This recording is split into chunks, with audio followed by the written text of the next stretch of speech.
Fulani bandits pay with their lives in Ogwashi-Uku as locals strike fearlessly. This is the story moving around now, and the gist is hot. People of Ogwashi-Uku, a town in Delta State, were said to have faced bandits head-on. These bandits, many of them suspected kidnappers who had been troubling travelers on the roads and disturbing farmers in their own farmlands, finally met stiff resistance. The report coming out says the locals, tired of ransom demands and repeated attacks, refused to run this time. They came together, confronted the attackers, and some of the bandits lost their lives in the process. My people, this is a very serious matter. Please, before I go deeper into the details, take 1 second to like this video and subscribe to the channel, because we must continue to shine light on stories like this. Ogwashi-Uku is not just any village, it is a well-known community in Antioquia South local government of Delta State. For many months now, residents there have been crying out, saying kidnappers were operating freely, farmers could no longer go to their farms without fear, and travelers on the main roads were constantly harassed. Bandits would block the road, carry people into the bush, and demand heavy ransom from families who already have very little. Imagine that kind of life. Imagine mothers, fathers, children, always worried about who will come back home safely. It has been tension upon tension. That is why this news of locals striking back has gone wide. People see it as a sign of courage, but also as a sign of desperation. Please, my viewers, don't forget, like this video now and subscribe. When you subscribe, you help me bring you more real stories happening in our communities. Now let's break it down. Why did this clash happen? For long, people in that area have been pleading with government and security agencies. They have been calling for helicopters to raid the forests where bandits hide, because everyone knows these criminals do not just appear from the sky. They stay in camps inside thick forests, waiting to attack.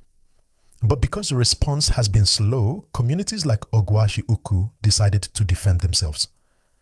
In this latest incident, eyewitness accounts suggest the bandits tried to attack, but the locals resisted strongly. Some of those criminals fell, others fled. It was not without risk. Whenever locals go up against well-armed groups, there can be casualties on both sides. But in this case, the bandits paid with their lives. Once again, please like this video and subscribe, because together we must continue to track these issues. Let's look at the bigger picture. This problem is not just in Ogwashi-Uku. Across Nigeria, many states have been facing banditry, kidnappings, and clashes between herders and farmers. In Plateau, Benue, Kaduna, Zamfara, Katsina, Niger, even down to Ondo and Edo, we hear similar stories. Communities rise up, vigilante groups form. Sometimes they record success, sometimes they suffer tragic losses. For example, just weeks ago in Plateau, vigilante members were ambushed and dozens were killed by bandits.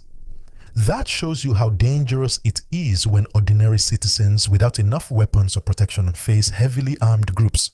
That is why the call for proper state security is still very loud.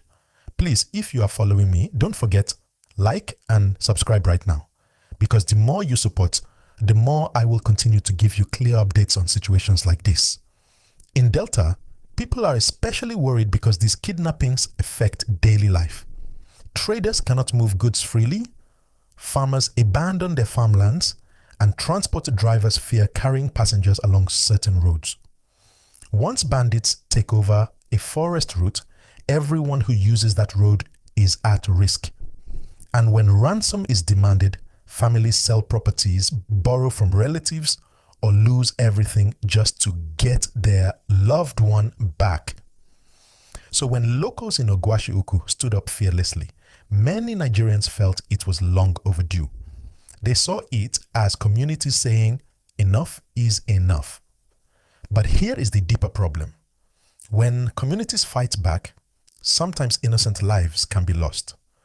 What if someone is wrongly accused of being a bandit? What if revenge attacks follow? That is why experts always say, yes, communities can defend themselves, but it must be coordinated with legal security structures. Otherwise, the cycle of violence will continue. If vigilantes kill today, bandits may come tomorrow for revenge, and the circle will not end.